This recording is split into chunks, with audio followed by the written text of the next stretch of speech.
So welcome to today's deep dive. We've got a really fascinating mission today. Yeah, we're looking at finding your voice, like how you actually do it in a new environment. Right. Whether you're learning a totally new language or, stepping into a super intimidating academic setting, or even just trying to hold your own in a fast-paced meeting. Exactly. We want to break down how communication actually works. Under the surface, I mean. And we have a huge stack of sources for this one to help us figure it out. We do. We're pulling from this brand new study from the International Journal of Evaluation and Research in Education, or IA, which is all about AI chatbots. Plus, we've got university discussion guides from Minnesota and Bellevue College. And the academic phrase bank. Yep. And You'll some see. really cool pedagogical strategies for teachers from the cult of pedagogy. Well, to kick things off, I want you, the listener, to picture something. Have you ever tried to jump into a heated group conversation and it just felt like you were trying to merge onto a speeding highway? Oh man, that is the worst feeling. It really is. You're just sitting there, your heart is racing, you're waiting for that safe gap in the traffic to slide your point in. And the gap never comes. Exactly. Yeah. The cars just keep zooming by, and you're left on the on-ramp with this brilliant thought that goes completely unspoken. But there's a reason for that, and it's actually built right into the culture of how we converse. Yeah, so the University of Minnesota's English Language Resources has this great analogy. In the U.S., group discussions often operate like a game of basketball. Okay, a game of basketball. How Uh, so? Well, it's really fast-paced. People take very short turns. But the key is that speakers actively steal the ball from each other during these, tiny pauses or hesitations. Wow, that sounds terrifying if you're a beginner or a non-native speaker. Oh, for sure. It's totally chaotic if you're not used to it. I mean, that sounds less like a conversation and more like a verbal contact sport. If you're just finding your footing, jumping into a basketball discussion is like jumping onto a moving treadmill. You're Yeah. just going to get thrown against the wall. Which is exactly why educators have to artificially structure discussions to help people practice. You can't just throw people into the championship game. Right, you need drills first. And our source from the cult of pedagogy talks about this. They outline this format called the fishbowl.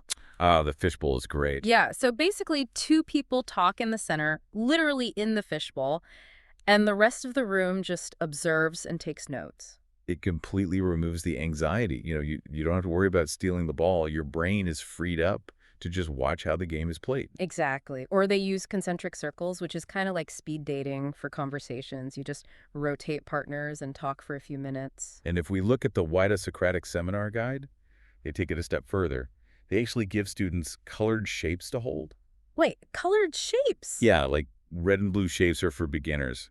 It gives you a very specific, limited job, like just asking one question. Oh, I see. So you don't have to think about everything at once. Right. And then yellow or orange shapes are for advanced learners, and they have to do harder stuff, like summarizing or disagreeing. And they use these things called talk moves, right? Like sentence frames. Yes, exactly. Like, I heard you say X, and I want to add Y. Which just goes to show that fluid conversation is actually a highly structured skill. You can literally break it down and practice it. You can, but to even get the confidence to play that basketball style eventually, you have to build an environment with really low anxiety. Right. Which brings us to hacking the learning curve. And there's this great 10-minute tip from the English on the Way YouTube transcript. I love this tip. It's so practical. It really is. You don't need like 2 hours of intense study time. You just use those 10-minute bubbles of nothing in your day. Yeah, like listening to a song on your way to class. Or just reviewing 5 words on an app while you're waiting for a professor. It totally sneaks under your brain's stress radar. And speaking of taking the pressure off, there's another great tip from that transcript about the library. Specifically, going to the library to read simple children's books. Which sounds so peaceful. It really is. One of our ESL conversation sources has this beautiful quote, "A library is a hospital for the mind." Oh, wow. A hospital for the mind. I love that. Right. It's this safe, totally non-judgmental space to just absorb the language without anyone waiting for you to finish your sentence. But eventually you do have to talk to actual people. Unfortunately, yes. And that Bellevue College English conversation syllabus really leans into this. Yeah. They emphasize creating a safe learning environment, and they literally require students to get homework buddies. Because learning is social. Yeah. Having just one safe person you can make mistakes with is absolutely crucial for your brain to learn. But okay, what if you don't have a homework buddy? What if your practice partner is a machine? Well, that is where the IGR study comes in. This was a recent quasi-experimental study looking at exactly that. Yeah, they took 80 Chinese vocational college students and had them use generative AI chatbots for speaking practice, right? Yep. For about 20 to 30 minutes, 2 to 3 times a week, they did role plays and topic-based conversations with the bot. And the results were super fascinating. They really were. The AI significantly improved the students' oral fluency. Like, their speech continuity and smoothness got so much better. But there's a catch, isn't there? There is always a catch. The gains in oral accuracy, so their grammatical and lexical correctness, were not statistically significant. Wait, really? So they talked smoother, but they didn't actually speak more correctly. Exactly. And it all comes back to this concept called the interaction hypothesis. Which means what, exactly? It basically says we learn by negotiating meaning in a low-anxiety space. The AI never gets tired and never judges you, so it's amazing for fluency. But it also never gets confused. Right. It just guesses what you mean. Yeah. It doesn't stop you to ask for clarification, so you never have that social friction that forces you to fix your grammar. So using an AI chatbot is basically like stepping into a batting cage. I like that analogy. Yeah, you can just swing away without any fear of striking out in front of a crowd. It builds up your swing speed and your confidence. Which is your fluency. Exactly. But because the machine just keeps pitching no matter how bad your form is, you still need a human coach to step in and fix your stance. And that's your accuracy. That is a perfect way to look at it. The technology gives you the unjudged repetitions, but a human coach gives you the technique. So if AI gives us the fluency, how do we actually get the accuracy? How do we sound like we truly belong in the room? For that, we can look at the University of Manchester's academic phrase bank, created by John Morley. Okay, what exactly is a phrase bank? It's essentially a repository of content-neutral, phraseological nuts and bolts for academic writers. That sounds a bit dense. It is, but it's incredibly useful. It gives you the exact, accurate phrasing for introducing work or describing trends or just being cautious in your claims. All without plagiarizing. Exactly. It's the structural foundation you need. But true accuracy isn't just about grammar or academic phrases, right? It's also cultural.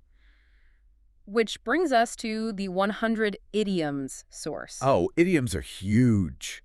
They are the ultimate stress test. They really are. I mean, think about college students or anyone in a professional setting. You have to know what it means to pull an all-nighter. Or hitting the books. Right. Or navigating a catch-22. Or having to address the elephant in the room. Yeah.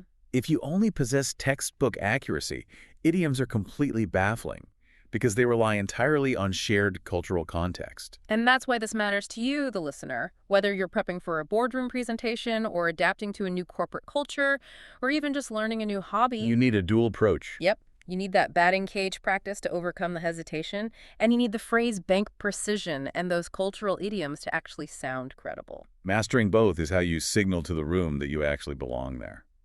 Let's quickly recap the journey we've taken today. We went from the fast-paced basketball style of American discussions to the sheer brilliance of 10-minute learning bubbles. And then we hit that huge realization about the AI fluency paradox. AI builds our fluency, but we really have to consciously build our own accuracy. Which leaves me with a final, somewhat provocative thought for you to mull over. Ooh, I like provocative thoughts. Lay it on us. Well, if generative AI is currently the safe, endlessly patient tool that builds fluency but ignores accuracy, what happens when developers start changing that? You mean like programming them differently? Yeah. What happens when you can toggle a setting to force your AI into that aggressive, interrupting basketball style of human conversation? Wow, an AI programmed to actively steal the ball from you? That is a fascinating proposition. Right. Like, will the AI of the future actually teach us how to be better interrupters? Will it feign confusion and cut us off mid-sentence to force us to adapt? It would be the ultimate high-friction training ground. It would pressure test your fluency and accuracy at the exact same time. It really would. Something to think about the next time you're sitting on the on-ramp, waiting to merge onto that conversational highway. Thank you so much for joining us on this deep dive. Yes, thank you for listening. Keep exploring the sources, keep jumping into the conversation, and we will catch you next time.